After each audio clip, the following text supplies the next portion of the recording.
Italy was a place I was looking forward to coming to, and now there's going to be sort of a scar left because of my experience.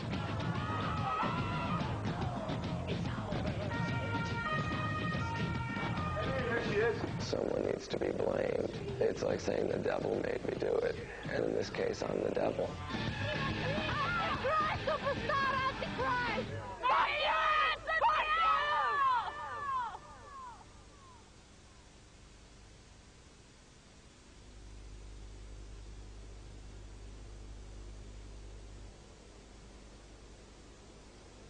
On the 7th of June 2000, a pensioner from the North Italian town of Chiavenna set off on his morning stroll. As he wandered down a quiet lane, he came across a body soaked in blood. By mid-morning, the corpse had been identified as Sister Maria Laura, much-loved Mother Superior of the local convent. Che l'hanno presa prima con sassi.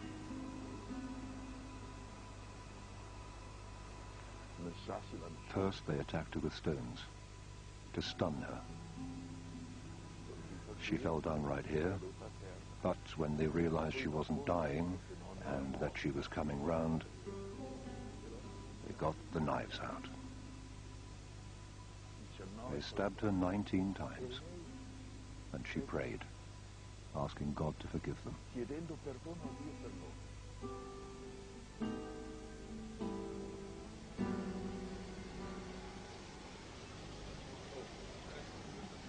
Within hours, news of the discovery of the body had reached Rome.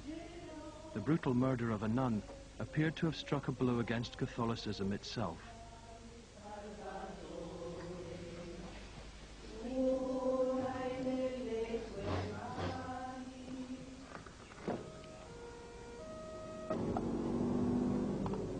Local head of the Carabinieri, Colonel Luigi Verdi, is a seasoned policeman with mafia murder cases under his belt. Compared with organized crime, he didn't imagine this small-town killing would hold any surprises. I was very confident, and I can honestly say that in my entire career, I have never had a murder case where the killer got away with it. I have solved them all. There is always a thread linking the victim to the perpetrators, and one must simply follow the thread.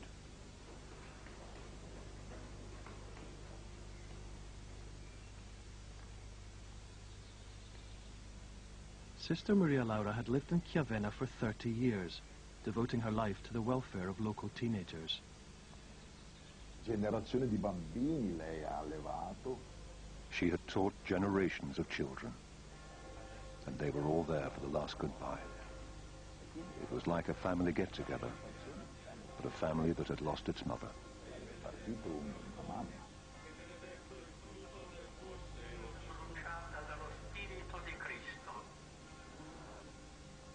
First of all, the Pope went to pray into his chapel. We must never forget that this Pope is a great mystic, so for him to pray, to see just in front of him the face of Satan, and to see the help of God is for him something very real.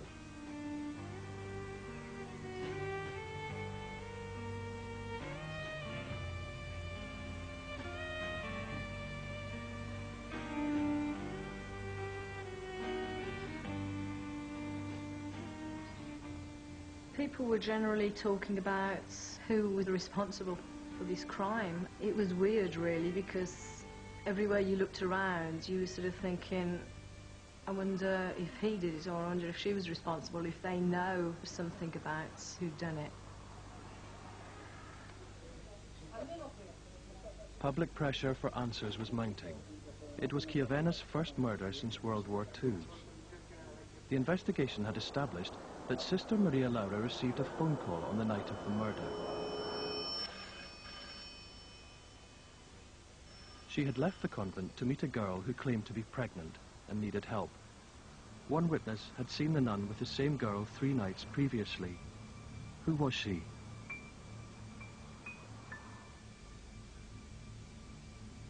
And what of the words scrawled on a wall at the murder scene? Vi ammazziamo, we'll kill you. Was the graffiti a gruesome coincidence? Satanic symbols had appeared on walls throughout Chiavenna, including inverted crosses on the convent wall itself. The police feared a sect of devil worshippers active in the town. Suspicions were mounting against the mysterious pregnant girl. Why hadn't she come forward? The only eyewitness had seen the girl receive 2 phone calls on her mobile phone. One short, one long.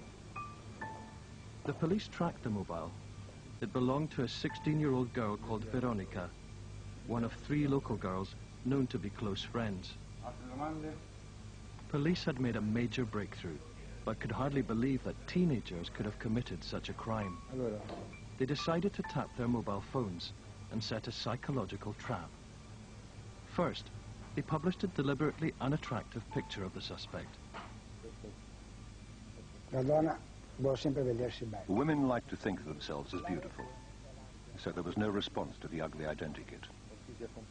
Then they published another version, this time a better-looking suspect, and recorded one of the girls saying, "Ah, this looks more like me."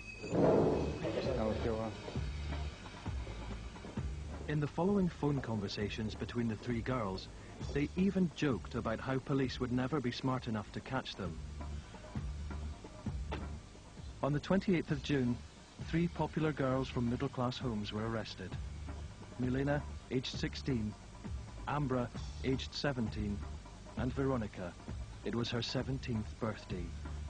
Due to their age, Italian law prevented publication of their photographs.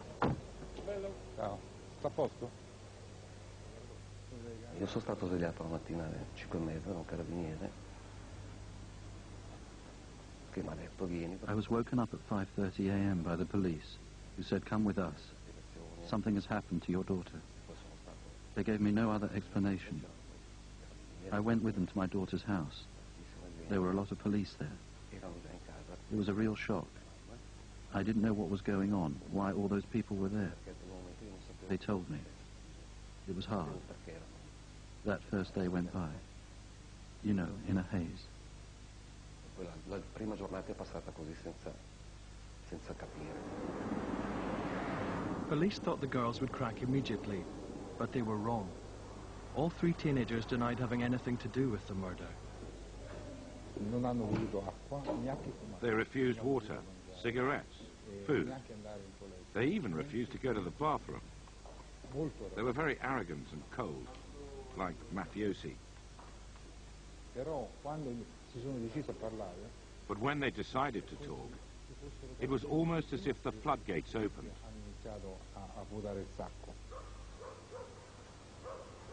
The girls' confessions were confidential, but the shocking details were leaked to the press. One night, we made an oath under the arches of the church. We cut our fingers and let the blood drop into a glass, and then we drank from it. I was too scared to do it myself, so Milena cut my finger. We said that by doing this, we would be joining ourselves together forever. We decided to go for a nun, as someone who represented a religion which was the opposite of ours. We believe in Satan. The phone call about the pregnancy had been a hoax to lure the nun to the murder location. The girls calculated that she couldn't refuse a young person in need.